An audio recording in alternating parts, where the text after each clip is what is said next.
తూర్పుగోదావరి జిల్లా బలభద్రపురం క్యాన్సర్ బాధితులపై స్పందించారు మంత్రి సత్యకుమార్.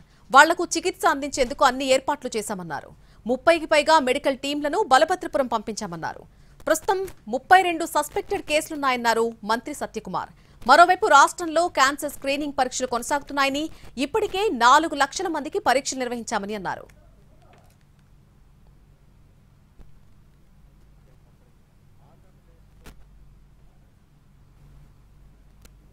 ముప్పై ఒక్క టీంలని బలభద్రపురంకి పంపడం జరిగింది.